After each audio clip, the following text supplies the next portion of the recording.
Hi, everyone. Welcome to the show. Day 3 of deliberations in the Kyle Rittenhouse trial in the books. The jury asking to go home earlier today. I've got a theory about a verdict coming. But first, we start in Georgia and the trial of the 3 men accused of killing Ahmaud Arbery. Lawyers for the 3 defendants rested their cases today after prosecutors completed their cross-examination of defendant Travis McMichael. His father Gregory, and family friend William Roddy Bryan are accused of confronting and killing 25-year-old Arbery in February of 2020. They're all charged with murder. They've pled not guilty to all charges. Now, before we play some of the tough cross-examination from today, as a reminder, this is the video of the incident. You see Travis McMichael and his father trying to stop and then eventually killing Arbery while he's jogging. Family friend William Bryan is behind filming it all. Today on cross-examination by the prosecutor, Travis McMichael admitted that Arbery had not actually threatened him or his father, and that Arbery was, quote, just running when the deadly confrontation began. You didn't know who he was? I mean, you didn't know him personally? I didn't know him personally, no ma'am. Okay. You didn't know his name? No ma'am. All right. Didn't know anything about him? Nothing.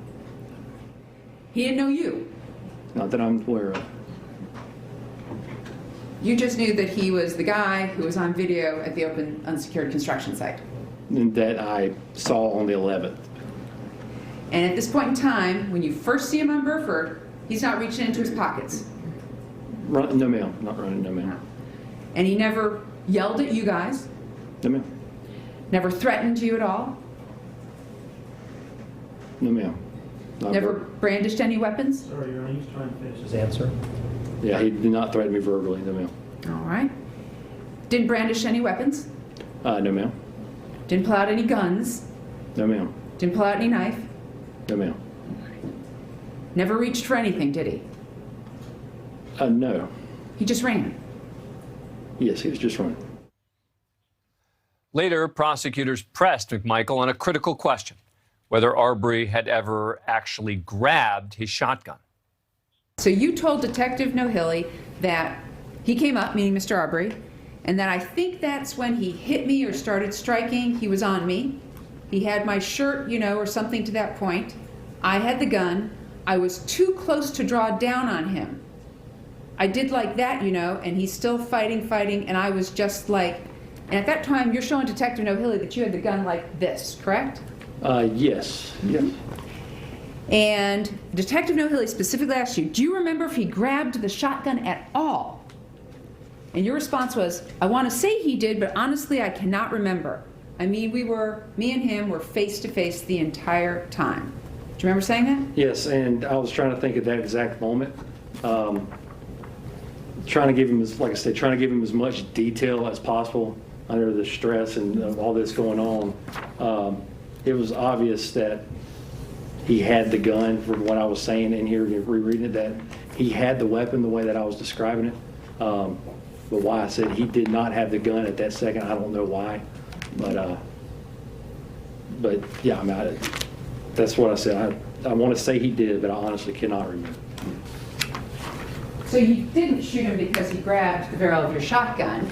You shot him because he came around that corner, and you were right there, and you just pulled that trigger immediately. No, I was struck, and we were face to face and being struck, and that's when I shot.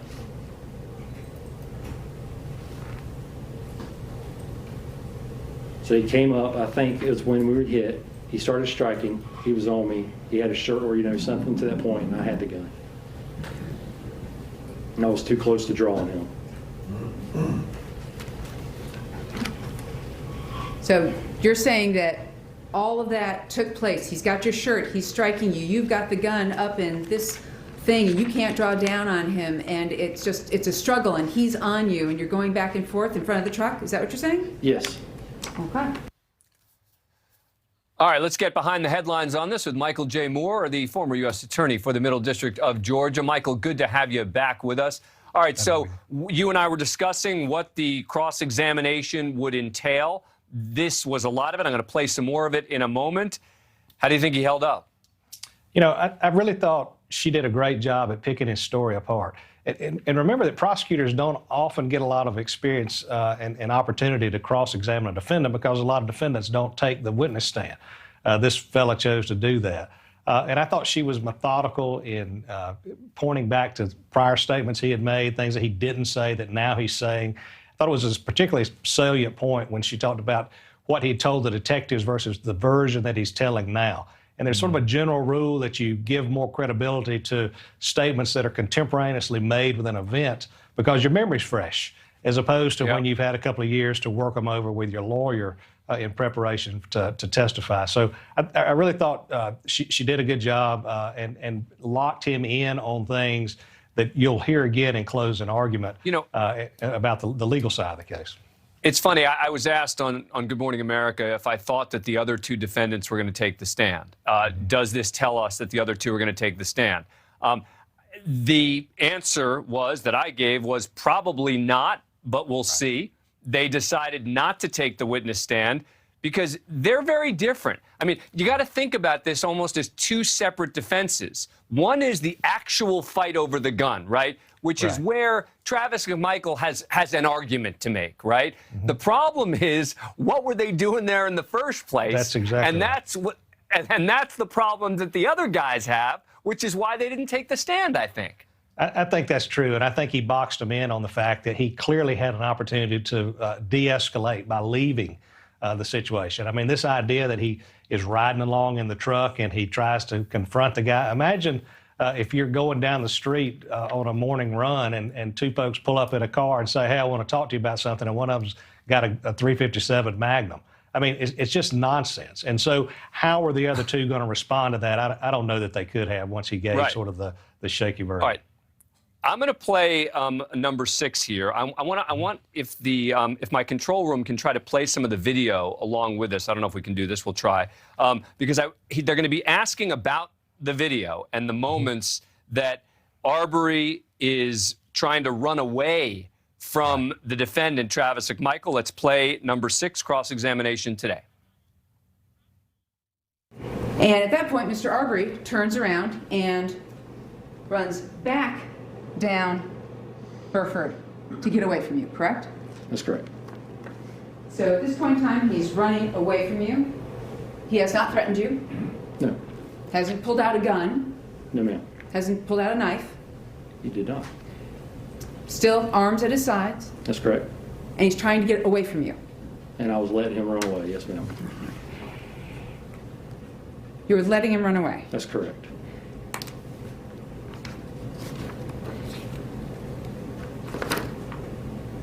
Wasn't it your intention to go around the block and cut him off and find him over on the other side? To head him off and to see where he's located. That was my intention. Yes, ma'am. All right. But you could have stopped right there and not done anything, right?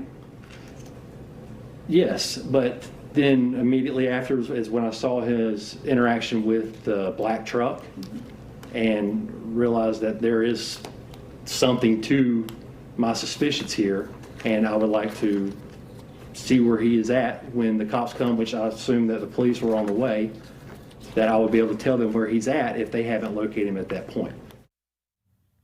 You know, there's the legal and there's the practical. You're shaking your head here. I mean, I get it. The problem is that in your state, they had this insane law on the books about citizens' arrests, which empowered people to go and, like, stop other people and arrest them.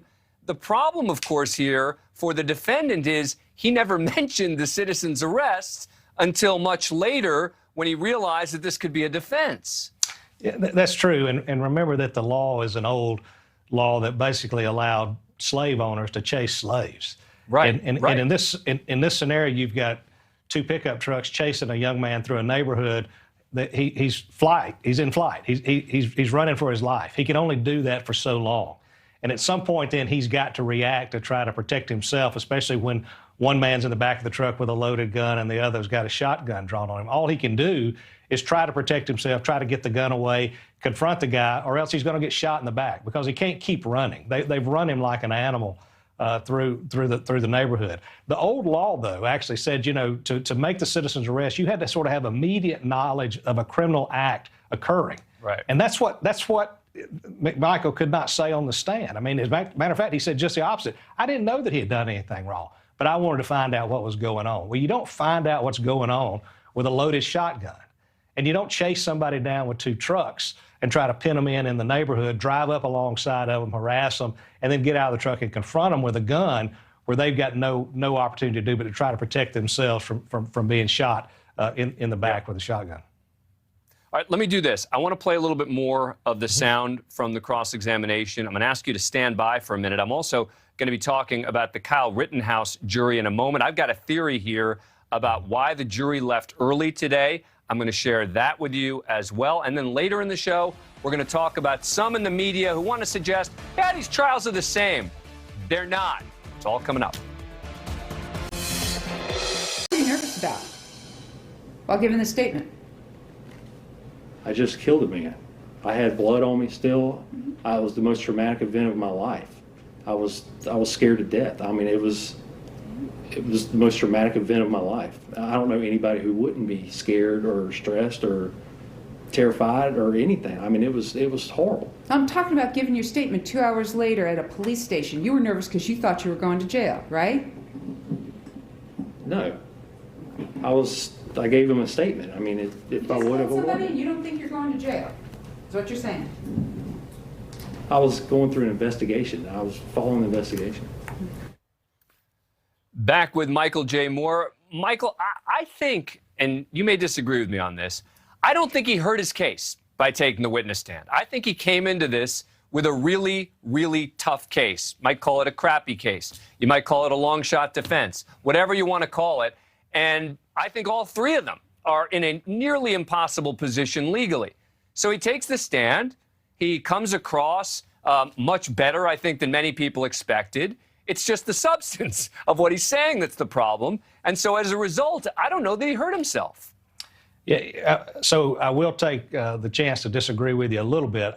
Please. I don't think he had a lot to work with. I think in a case where you're claiming that you were in the right and you were trying to be the police and arrest somebody under the citizen's arrest law, you almost have to take the stand to explain that. I think that seems almost an impossibility to just sit back and say, well, you know, I shot somebody, but I'm not going to tell you what was in my mind at the time, because the statute even pretty much says they need to do it. I really thought he might take the stand and say, look, I'm responsible. It was a terrible thing. I wish it hadn't happened. My father had nothing to do with it, but you know, he wasn't heading down that path. I think what happened though is that and you see this oftentimes, people get caught by the different stories they tell. And so he told one version when it happened, he told another version on the stand, and those things are not compatible. You take all that and look at it through the lens of the videotape, and the video doesn't lie, and it shows, you know, them chasing this guy down, that they are, you know, one's riding in the back of the truck. They're not out for a Sunday ride to go get an ice cream cone or something here. I mean, they're hunting somebody in the neighborhood, and so at that point he almost had to say something, I think. Yeah. All right. Michael J. Moore, thank you so much. Appreciate it. And the analysis we just heard from Michael J. Moore is important in showing how different this case is from Kyle Rittenhouse. I'm going to talk about this later, about how some in the media want to say, oh, it's all the same, the system's rigged. No, they're not the same. Day 3 of jury deliberations in the Kyle Rittenhouse trial is in the books. No verdict. They asked to leave early at around 4 p.m. local time, which is very interesting to me. Why would they ask to leave early? Jurors in this type of case want to get it done. I think it's very possible the jurors have reached a verdict, decided to sleep on it, and return with a verdict in the morning. I base that on nothing more than pure speculation. But yesterday we heard from jurors who asked to see multiple videos and asked multiple questions, but today the jury was mostly silent. If there was dissension on the jury, I would think they would have asked for clarifications. Now, I'll ask my guests in a moment if they agree with me. But prior to the jury being dismissed, a member of the jury asked if she could take home jury instructions. Judge Schroeder approved the request, but reminded jurors they can't talk about the case with anyone. Another major development today, Judge Schroeder banned staff from MSNBC from entering the Kenosha courthouse for the remainder of the trial. This after police say they detained an employee from MSNBC for allegedly following the jury bus. The police, when they stopped him because he was following at a distance of about a block and went through a red light, pulled him over and inquired of him what was going on, and he gave that information and stated that he had been instructed by Ms. Bayan in New York to follow the jury bus. The matter is under further investigation at this point. And the media has asked questions about it. That's the latest I have. And he was ticketed for violating a traffic control signal. He's not here today from what I'm told. And I have instructed that no one from MSNBC News will be permitted in this building for the duration of this trial. This is a very serious matter. NBC responding with this statement, quote, last night a freelancer received a traffic citation while the traffic violation took place near the jury van. The freelancer never contacted or intended to contact the jurors during deliberations and never photographed or intended to photograph them. We regret the incident and will fully cooperate with authorities on any investigation. Now, anyone who covers a trial knows or should be told, you treat the jurors like they're nuclear, like they have some sort of highly contagious disease. You stay as far away from them as possible. Joining us now, NewsNation's Brian Enton, who is at the courthouse, very far away from the jurors. Brian, thank you for joining us again. Appreciate it. All right, so how did we find out that the jurors wanted to leave early today? Because I'm going to throw this at my guests in a minute about being a significant development. How did we learn that? So the judge came in and basically said it. You mentioned it. It was around 4 o'clock. The judge said that they were done for the day. And I heard your prediction that it possibly means that they've come to some kind of decision that they might announce tomorrow. But you have to remember, Dan, they did the same thing yesterday. It was like 3:30 in the afternoon when they decided that they were done for the day yesterday. We all thought, OK, maybe that's a sign that something would happen today. No verdict today. And we're going to be back at it tomorrow. It'll be day 4 of deliberations. Now, yesterday we talked about the media overplaying the protester angle. Still a situation there that there's more media than protesters? Oh, way more media today than protesters, even more so than yesterday. I would say there were less protesters today, maybe 30, 40 maximum outside the courthouse today, and the same amount of media, 100, 150 reporters and photographers out here. But the media the protesters getting an enormous bang for their buck and being out there because, everyone right? They're being surrounded by media every time they put up a sign or hold a protest, right? All the cameras come around them, et cetera. Oh, yeah. Every move they make, they're followed. There was one guy who was arrested today who had a gun, and you had this one guy being arrested. He was carrying a gun around, and you had like 30 photographers and boom mics surrounding him. So every little thing that happens out here is getting a lot of attention. One interesting thing today, though, was while there were fewer protesters, 30 or 40, they had bullhorns today right outside the front of the courthouse. So while there weren't a lot of them, they were very, very loud. And I talked to our producer who was inside the courthouse, right outside the courtroom. I'm like, can you hear them up there? They're so loud. And she said, oh, yeah, I've heard them all day long, which is interesting because that means the jury is probably also hearing them, too. Yeah, that's true. Brian Enton, thank you very much. Appreciate it. We are going to talk more about the Rittenhouse trial, about whether this could mean a verdict, about MSNBC being thrown out of court, about a juror taking home jury instructions. What does this all mean? Coming up.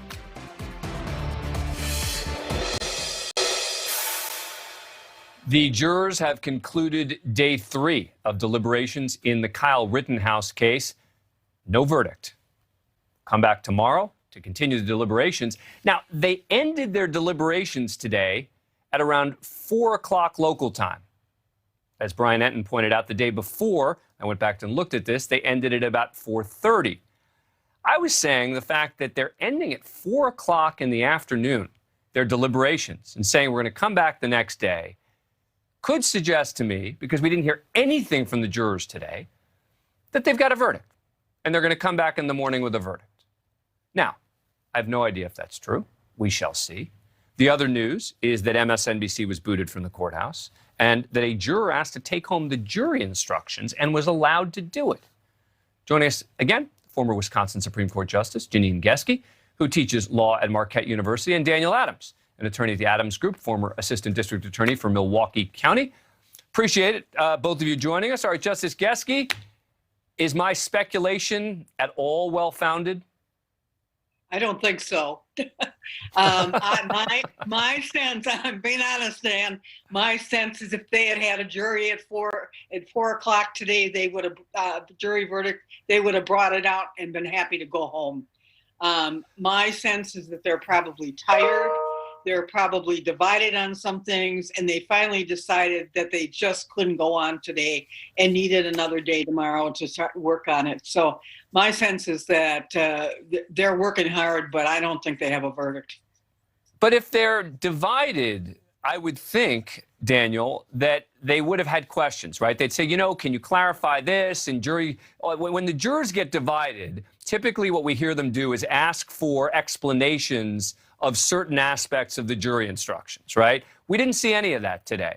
We just saw quiet and silence, and I don't know. Do you disagree with me too? Hey, they're working all day. It's probably contentious. It could be emotional. They're definitely working through the jury instructions, which is what everybody at least says they want a jury to do.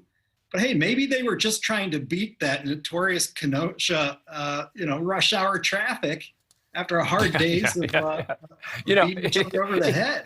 It is amazing how sometimes jurors make decisions about practical issues like that. We always see Friday verdicts, right? Because on Fridays, people want to go home for the weekend.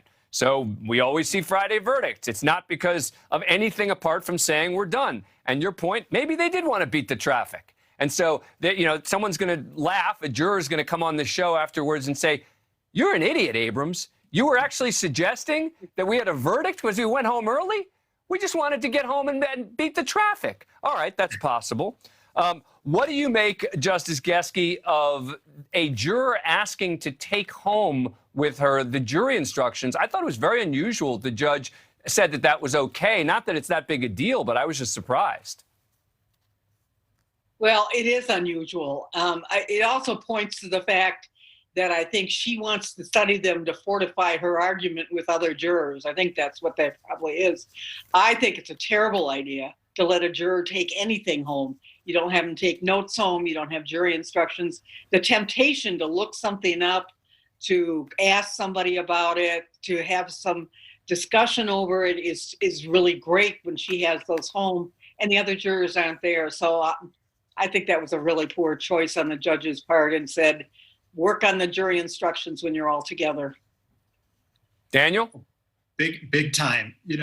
A deliberation is supposed to be a committee group projects where they're hearing each other out and building consensus. And the last thing you want is somebody marking up their jury instructions, Googling something on the side, maybe taking their old Webster dictionary down, not to mention, hey, honey, what do you think about provocation as defined in this jury instruction? I mean, it just invites mischief. And, I've been pretty nice in the media about Judge Schroeder when the justice and I are giving comments saying, he has his idiosyncrasies and that's okay. He's a person. But I really think this was a bad move. That's it. That's as harsh as you're going to get. I was expecting you to really stick it to him. Now you're like, well, hey, before I really stick it to the judge here, I just want to say this was a bad move. Okay. Really? One of us still practices in front of these courts, Dan. Right, I got it. I understand. Justice Geske, real quick on the MSNBC angle. I mean, if this is true, MSNBC is in big trouble. I mean, this is the absolute no-no of all no-nos, is for anyone in the media to be anywhere near the jurors. That's right. If it is what it looks like, it is terrible. The potential of interfering with that jury or anybody else having knowledge about the jury is a terrible thing. I wish that he would have made a record and maybe got someone from MSNBC on the phone and made a record of what their position is. We kind of got something from the sheriff and something from someone else. We got a statement. To ban a media source, I think, is a pretty significant act. And I wish he would have made better a record. Yeah, we got a statement from NBC, which was a little bit sort of legalistic, that I think walked a fine line there. All right, Daniel Adams, great to have you. Thank you so much. Justice Geske, you're going to stick around for our next topic, because we've been talking about two high-profile trials. But some in the left-leaning media want to suggest these trials are just the same and that the racial fix is in. They are not the same. Coming up next. There is a disturbing new effort emerging in the left-leaning media to link the trial of Kyle Rittenhouse with that of the three men accused of murdering Ahmaud Arbery. A growing number of commentators on cable news and beyond are now talking about them as though they're the same case, not separate cases in separate states, totally separate facts, separate laws, and separate juries, but just already presuming the systems in both cases are rigged and unfair, and that all these white defendants are further evidence of a corrupted justice system.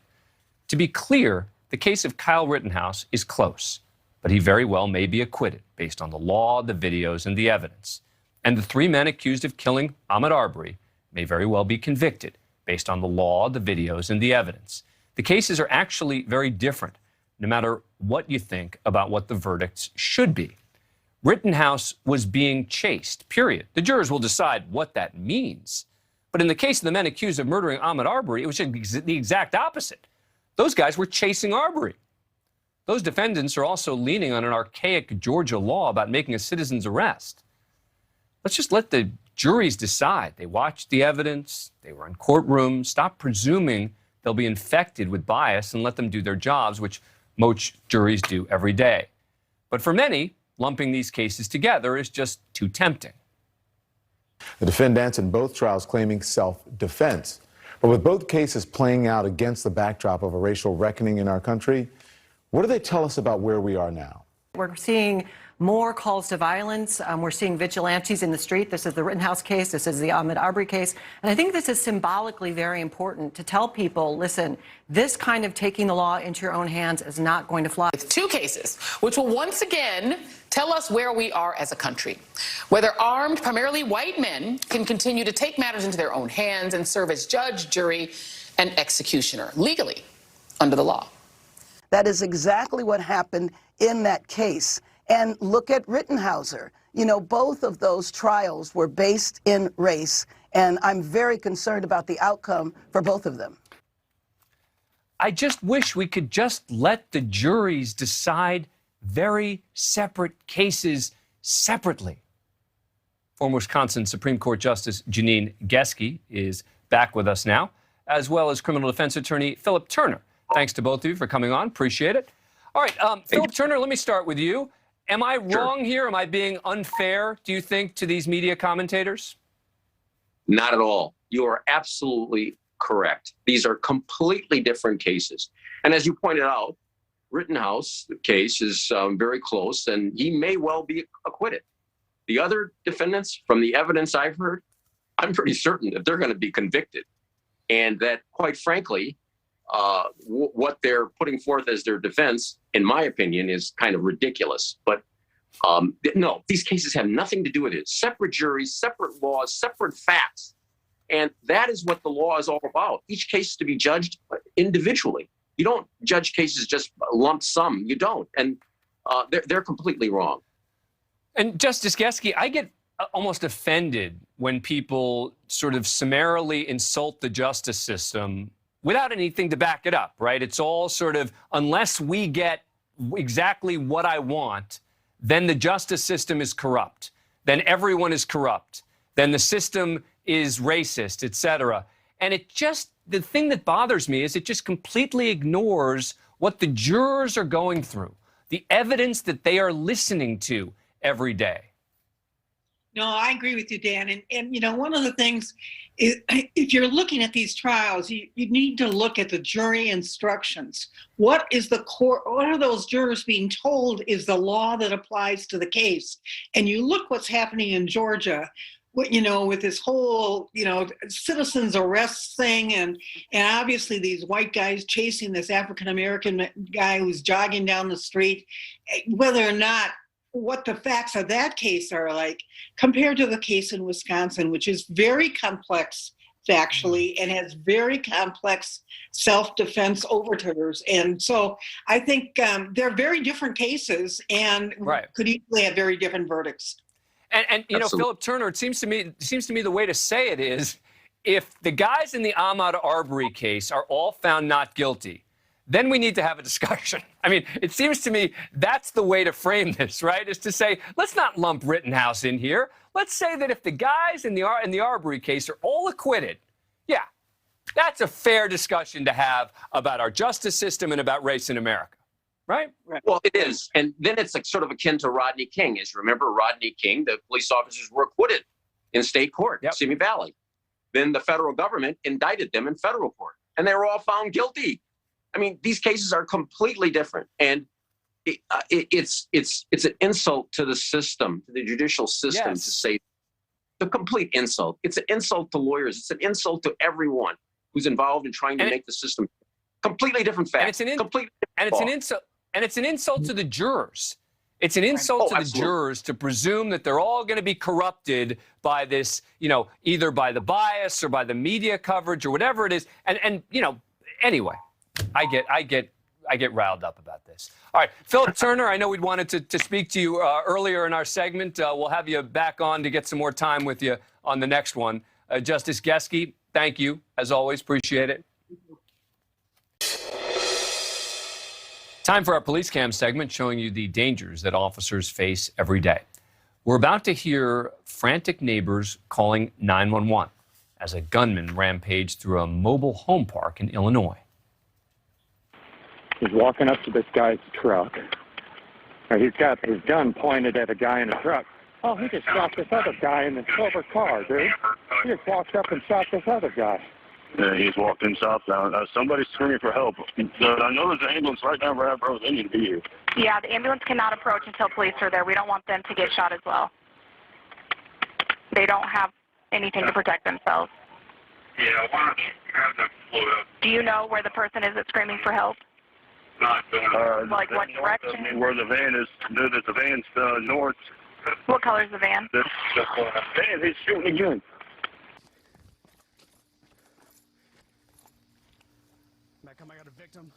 Police in the town of Normal, east of Peoria, Illinois, responded and tended to a victim as they then encountered the suspect.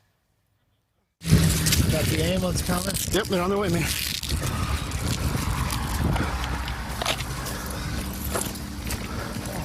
Tourniquet applied. Where is he?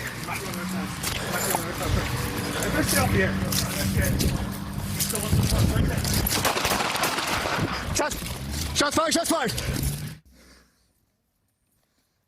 The suspect, Ronald Reiner, shot at the police, chased him through the yards and around homes.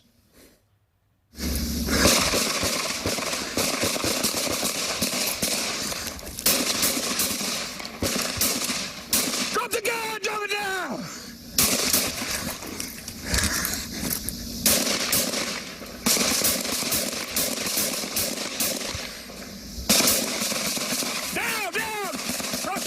Suspect down! For the custody. Go put your gun away.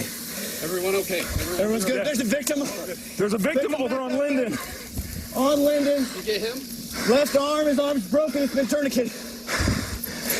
Harper. Roll him over. Is that a victim up there laying in the road? It might be. It might be. Right here.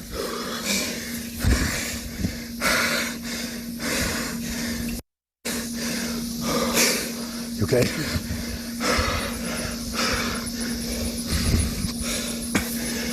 Make sure he doesn't have another gun. There's another magazine.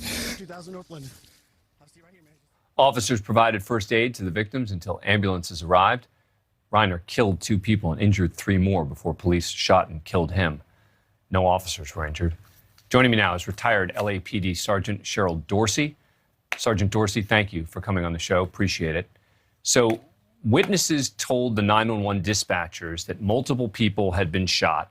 The gunman's running around the neighborhood. Police were racing against time to find the suspect.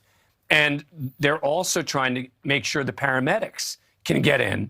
This is a difficult situation for everyone.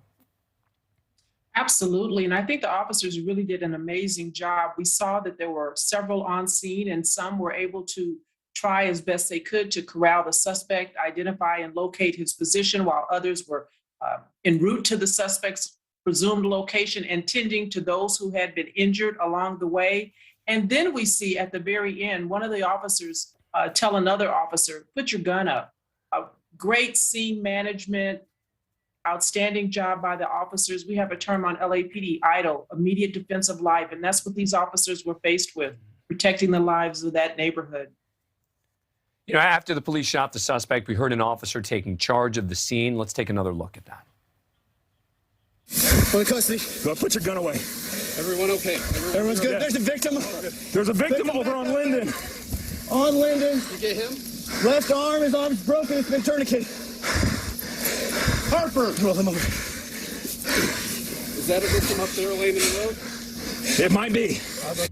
It might be. Put your gun away. He's providing steady voice to keep other officers calm there. And you know, I think what a lot of people don't realize, Sergeant, is how much adrenaline that officers have in a situation like this. And you have to be able to, and I assume this is what your training also teaches you to do, you have to be able to take it down a notch as much as you can, considering how amped up you necessarily must be based on what just happened. Absolutely. And it's very easy to get tunnel vision when you're in a situation like that. And it seems to me, based on what I observed of these officers, that they have been well trained in this area. And when you have that kind of training, you just fall to that. You play like you practice. You don't even think twice about what you're doing. And they probably, in debriefing, learned that they had done some things that they weren't even aware of because they had practiced and trained and planned and knew exactly what to do in this sort of situation. And they did that successfully. You know, I was really surprised when learning about this story and watching the video, et cetera. This was the first time officers in the town fired their weapons in the line of duty in 10 years. It's just, you know, people, I think, who aren't involved in what you were doing forget that most officers don't actually ever fire their weapon in the line of duty. These are folks who hadn't fired it in 10 years, and yet, boy, they really handled this situation like real pros. I'm not sure of the size of this particular agency, but like you said, it's not uncommon for officers to have never discharged their duty weapon. I spent 20 years in patrol in the uniform of Los Angeles Police Department officer. I shot no one. And I do know of officers who have been involved in an officer-involved shooting, but they're in the minority for sure. Yep. Yeah, and I've actually looked up the statistics on this, and it is definitely a minority of police officers across the country who have ever fired their weapons in the line of duty. And so, you know, again, you watch something like this, a department where they haven't fired in 10 years, and the way this goes to training. We all talk about it, and it's just such an important reminder. Sergeant Dorsey, it's great to have you on the show. We really do look forward to having you back. Thank you. Appreciate you having me. You know, these segments, I think, are very important in showing you the other side of policing in America. In the news media in general, I'm part of it, most of the time we're showing you when there's an officer-involved shooting. Occasionally, some media organizations will show some heroism, but this is those moments when police officers have to step it up. And that's why we're bringing it to you, to show the other side of policing that many won't show you. That does it for us tonight. NewsNation Prime starts right now.